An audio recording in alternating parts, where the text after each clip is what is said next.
Demonstrasi kontekstual modul 3.1 bersama Endang Budiase SPD, calon guru penggerak angkatan 6, fasilitator Bapak Hendra Apriyadi MPD, dan pengajar praktik Bapak Arif Rahman MPD. Pengambilan keputusan berbasis nilai-nilai kebajikan sebagai pemimpin. Wawancara dengan Bapak M. Abdul Ghafur dan Ibu Dino Sudiami, Kepala SMP Negeri 2 Bandar.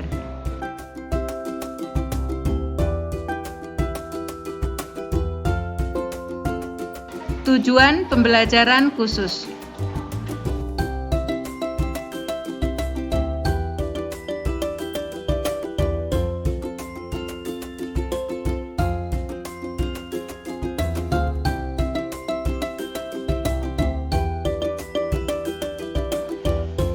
Prosedur wawancara dengan pimpinan atau kepala sekolah.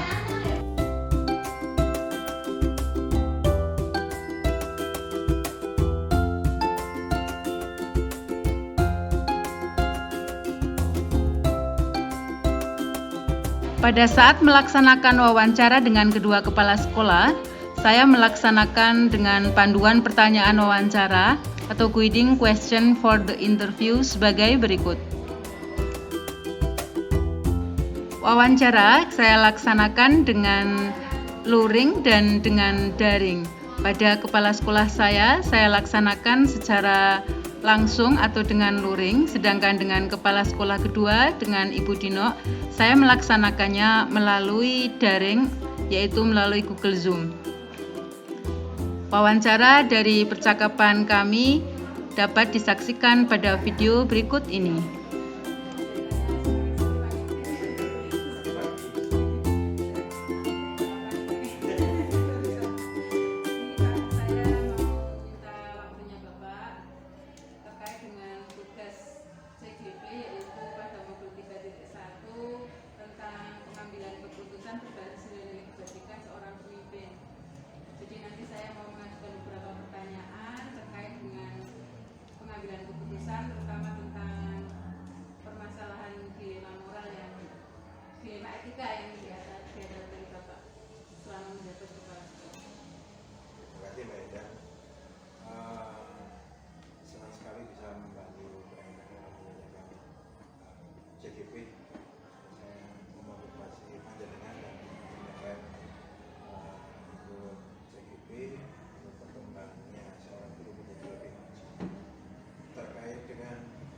Dilema etika dan kewajiban moral ini memang sering sekali.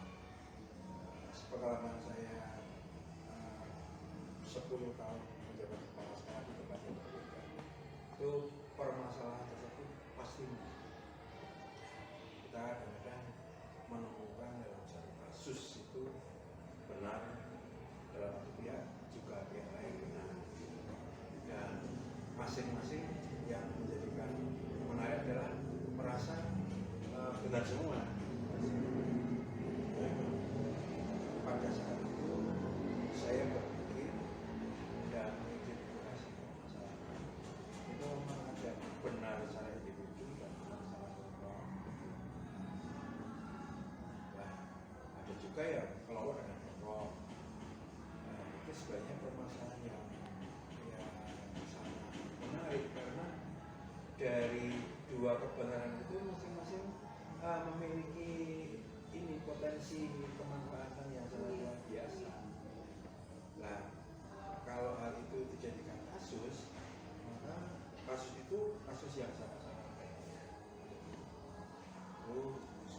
Kalau masalah pendidikan moral, bagaimana itu biasanya satu benar, satu salah, tapi kita itu yang salah itu jangan sampai dia itu merasa patah atau merasa kecewa, tapi bagaimana motivasi yang salah itu untuk menerima kebenaran.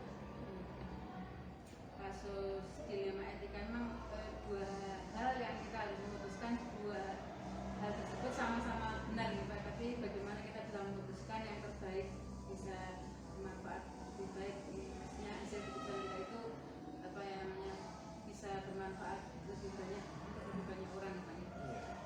Kemudian menurut Bapak bagaimana langkah-langkah yang harus dilakukan untuk menyelesaikan kasus tersebut? Ya, kita harus berpikir ini benar, katanya benar, tapi kebenaran yang ada itu mesti didampingi perasaan, apalagi dari emosi. Dan kayak orang sebagai semua kalau ada tematan seperti itu, maka yang saya ajukan pertama kali adalah identifikasi dulu masalahnya apa. Biasanya kalau identifikasi seperti itu, maka yang bersangkutan saya ajak ngomong. Terus beberapa orang yang berkaitan dengan itu saya ajak ngomong dulu karena bisa jadi ternyata ada aspek kerahasiaan.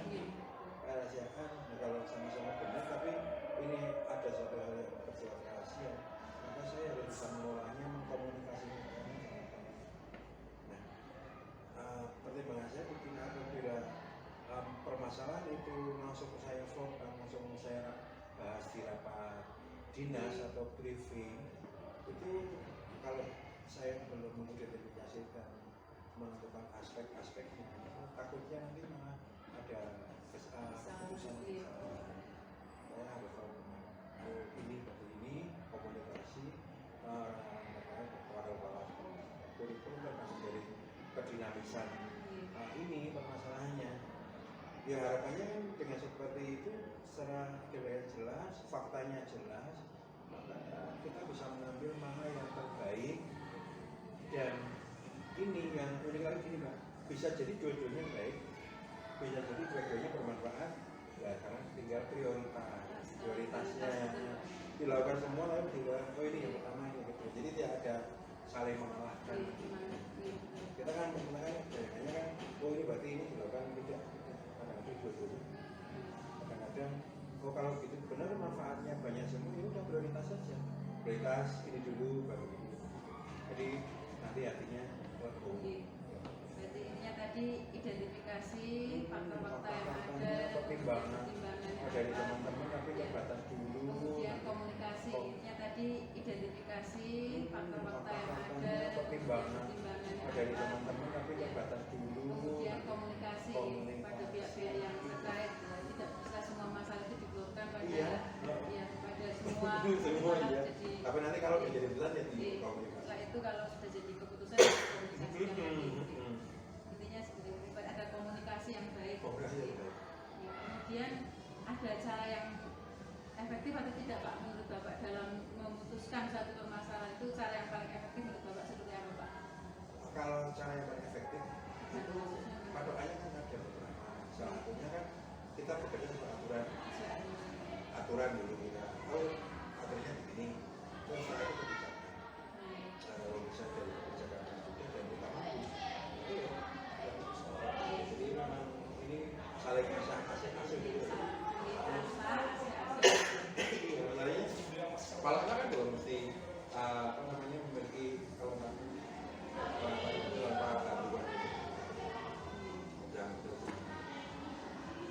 kalau misalkan ada pilihan dalam memutuskan permasalahan itu, misalkan harus berdasarkan hasil akhir, terus kemanfaatan, kemudian berdasarkan peraturan, yang kemudian yang ketiga berdasarkan rasa peduli, menurut Bapak lebih cenderung memilih ke yang mana Pak? Ketika memutuskan itu manfaat yang lebih banyak. Tapi ya prioritas. Skala prioritas nih. Ya harus sesuai aturan juga. Ya memang tidak ada yang salah, tapi harus disesuaikan dengan permasalahannya apa. Jadi kita harus mengambil pemecahan itu berdasarkan apa juga tergantung permasalahannya. Kemudian apa tantangan yang dihadapi Bapak dalam memutuskan suatu permasalahan tadi, permasalahan dilema etika tersebut? Kalau masalah etika karena masing-masing benar, itu permasalahan dia yang saya alami masalah komunikasi. Tantangannya berarti komunikasi. Udah ada garis komunikasi. Iya. Benar, tapi kita kurang bagus komunikasi. Kadang-kadang tantangannya berarti komunikasi. Miskomunikasi mungkin di dalam menyampaikan keputusan ini. Mungkin dalam mencari fakta kita harus menjalin komunikasi dengan para teman-teman dari sekolah. masalah kan harus cepat diselesaikan. Iya. Nah, tapi cepatnya selesai itu bukan karena kita ada tenggat waktu tidak, Iya. tetapi kita harus untuk menyelesaikan. Iya. Karena masih dari satu masalah pasti ada Iya. luar biasa di teman-teman yang muda yang membuat masalah, yang melibat program yang sangat bagus, kemudian merasa memiliki sekolahan, merasa memiliki anak murid yang bagus, lingkungan yang solid, luar biasa. Alhamdulillah ya Pak.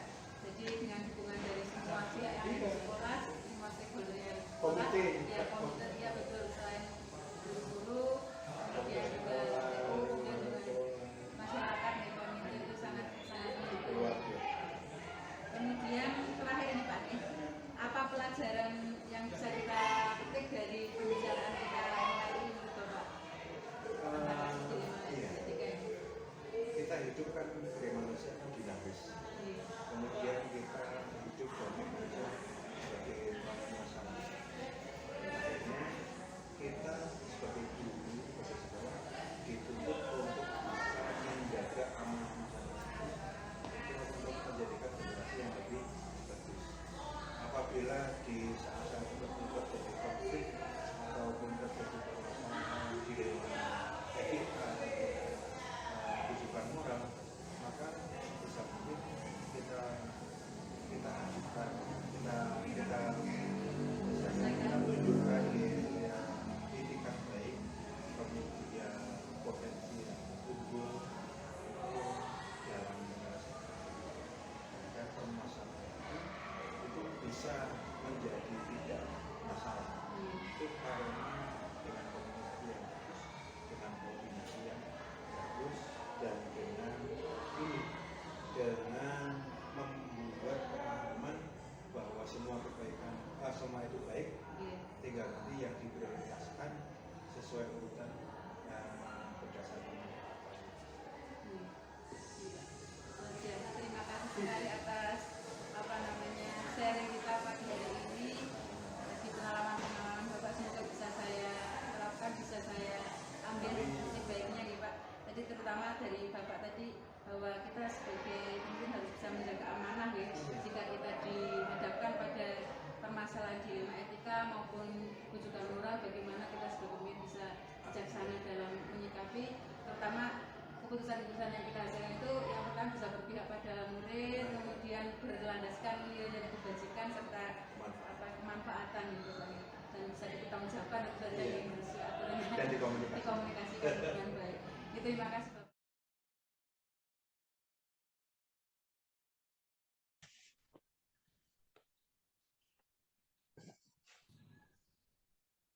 Assalamualaikum Bu Dino. Waalaikumsalam Bu Endang. Bagaimana kabarnya ini Bu Dino? Sehat napa mboten? Alhamdulillah baik Mbak. Ini dari Pemalang tadi siang hujan terus ya seharian tadi ya. Nggak ada terangnya jelas. Ripun Mbak Endang? Nggih, ini Bu Dino, saya mau minta waktunya Bu Dino terkait dengan tugas guru penggerak harus melakukan wawancara kepada 2 kepala sekolah, yaitu tentang pengambilan keputusan dalam masalah dilema etika Bu, pada modul 3.1. Berarti nanti saya mengajukan beberapa pertanyaan terkait pengalaman-pengalaman Bu Dino dalam menyelesaikan masalah dilema etika yang ada di sekolah Bu Dino, Bu Dino. Oke, insya Allah. Kalau saya bisa membantu, sebisa mungkin saya bantu, Mbak. Oke. Selama Bu Dino menjadi kepala di SMP 2 Bandar, apakah Bu Dino pernah mengalami atau memecahkan suatu masalah yang terkait dengan masalah dilema etika Bu Dino?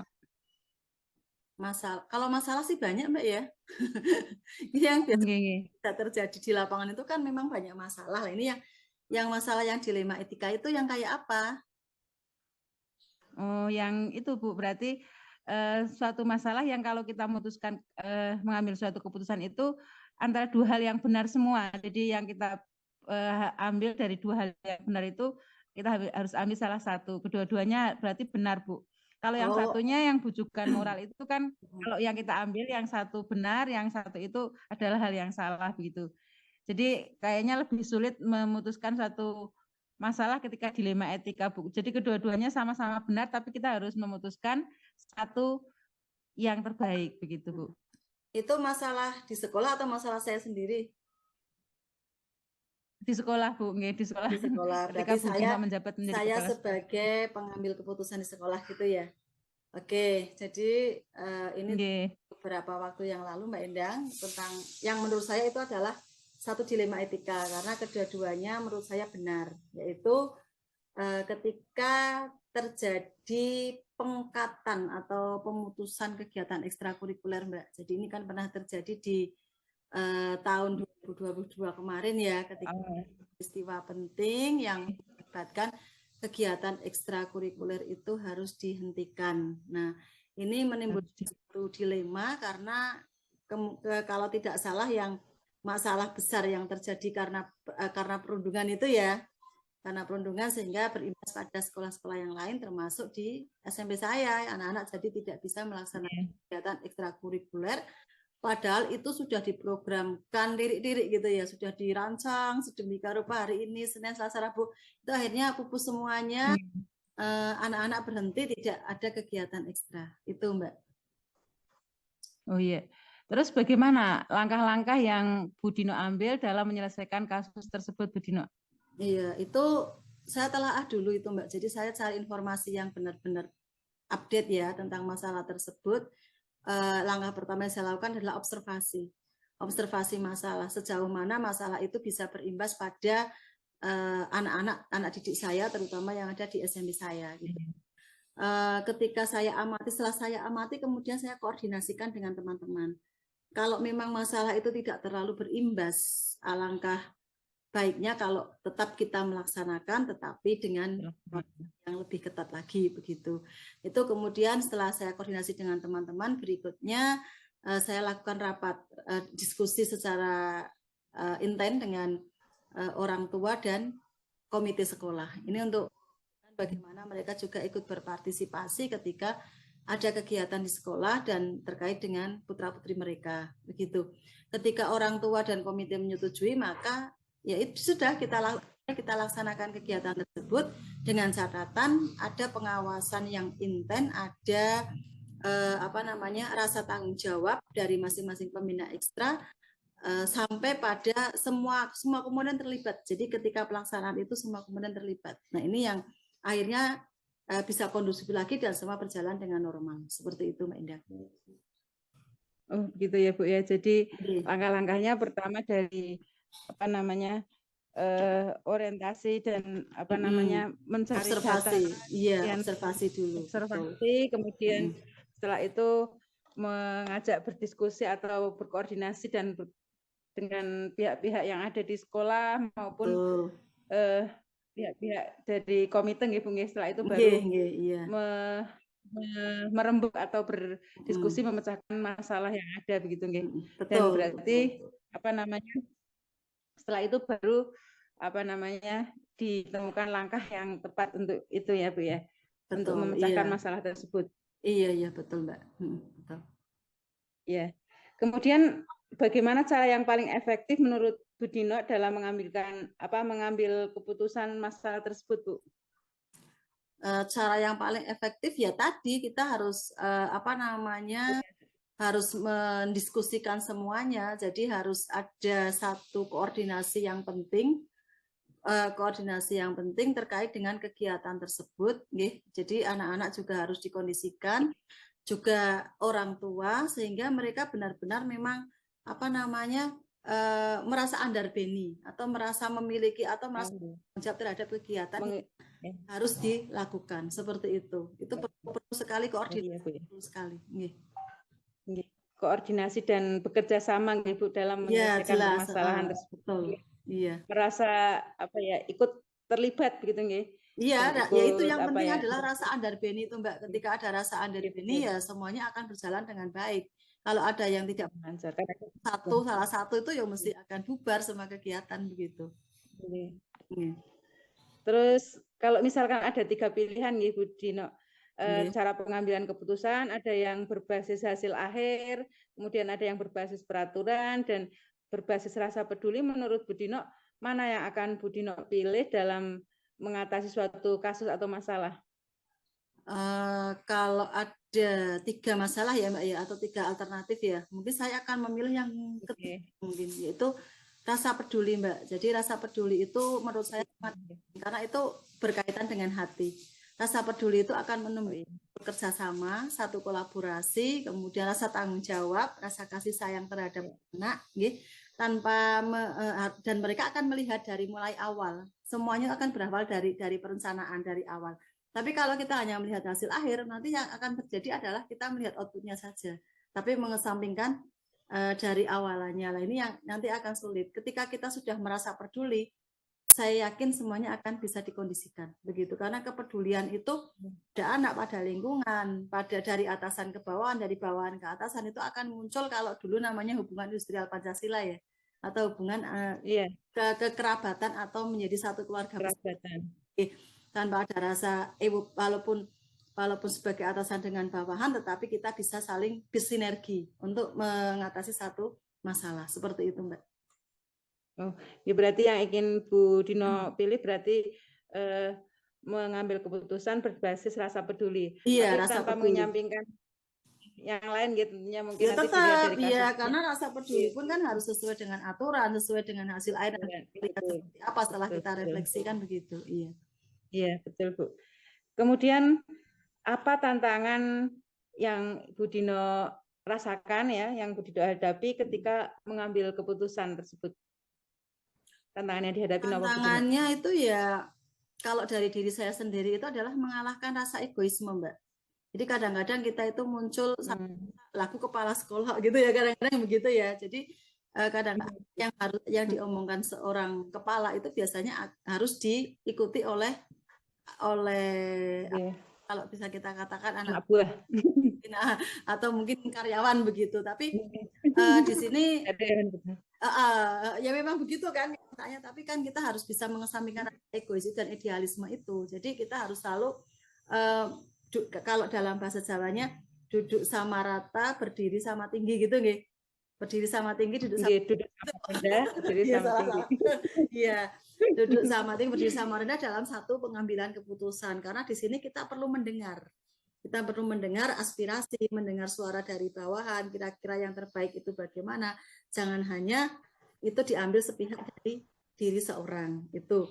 Kemudian yang kedua, itu masalah yang kedua adalah bagaimana kita menjalin sinergi, karena kan yang namanya karakter orang itu kan berbeda-beda, yaitu menyatukan, tantangannya itu menyatukan berbagai persepsi yang sehingga persepsi itu bisa diterima oleh semua pihak, baik yang pihak yang tadinya menolak maupun pihak yang memang sudah sepakat untuk melaksanakan hal tersebut. Nah, ini yang memang agak sulit Mbak, tapi bagaimana cara kita bisa mengambil langkah jalan tengah ya, jalan tengah terbaik yang tidak memutuskan yang menolak atau memutuskan itu artinya jadi nanti aku punya ide nggak nggak dipedulikan gitu, terus ini mungkin yang sini idemu nggak bagus, nah akhirnya dia berasa bangga karena idenya dipakai. Tidak seperti itu, tapi kita saling bersinergi, kita saling dari yang mungkin yang menyatakan yang tadi yang tidak, yang no itu akan kita ambil alasannya apa, yang pro juga kita harus cari alasannya apa, sehingga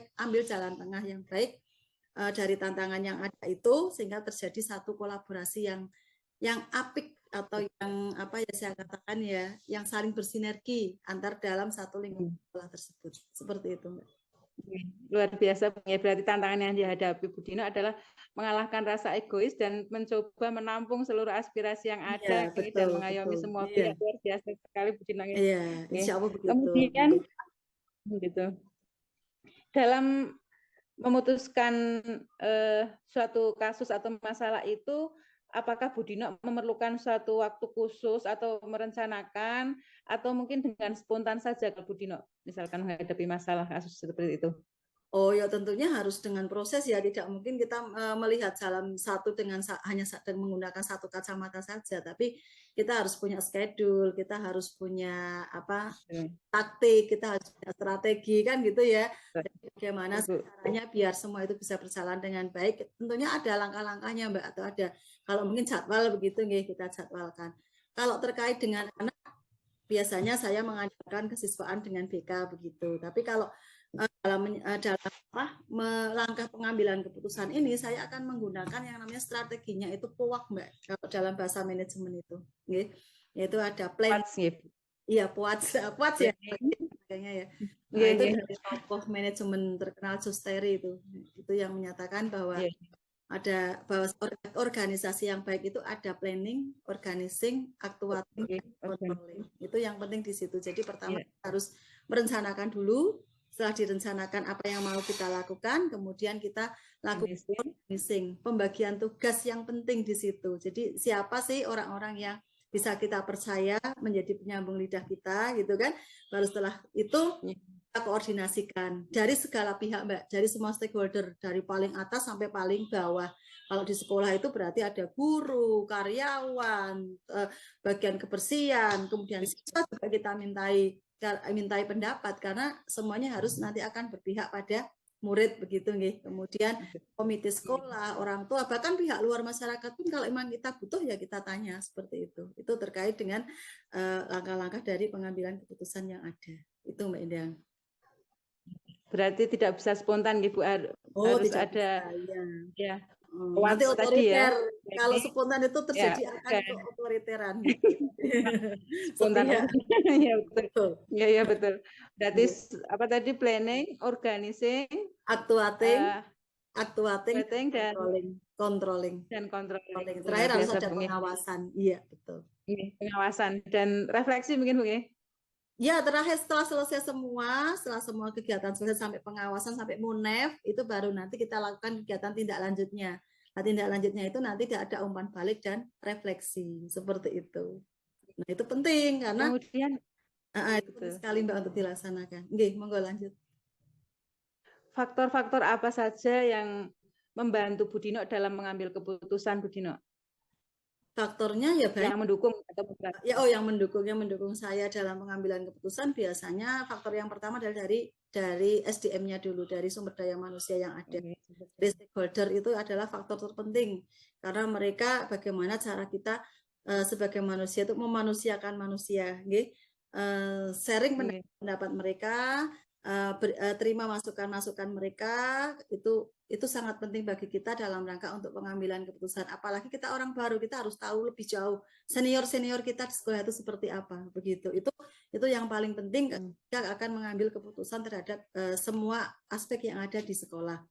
Kalaupun masalah itu berkaitan dengan luar, maka faktor luar pun perlu kita mintai bantuan. Misalnya ada faktor masyarakat di situ, pemuka-pemuka, tokoh-tokoh masyarakat itu juga penting dalam rangka kita mengambil keputusan yang ada, karena keputusan akan berkaitan, akan bersinggungan dengan berbagai pihak. Seperti itu, Mbak. Kalau dinas pendidikan kita libatkan gitu, karena kita di bawah naungan mereka. Seperti itu. Bu.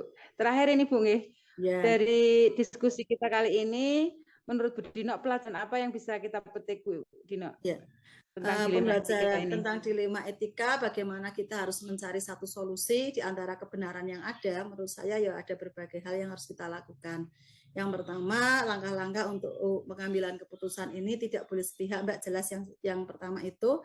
Yang kedua, kita harus bisa menelaah, cari data dulu, cari informasi yang benar dulu. Jangan sampai kita salah melangkah dengan hanya mendengarkan perkataan dari satu orang. Tapi kita harus betul-betul menyaring dari beberapa orang terkait dengan informasi.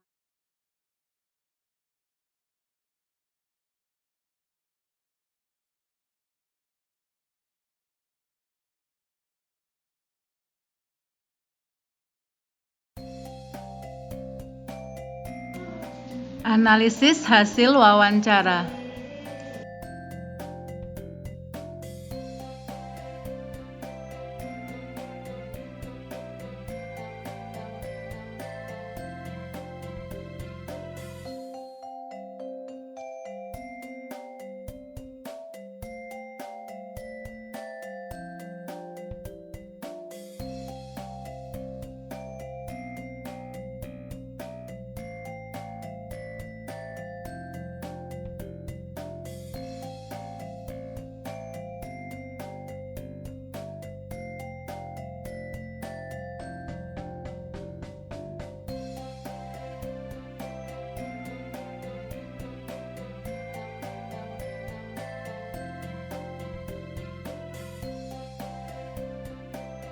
Kesimpulan hasil wawancara dan analisis adalah sebagai berikut.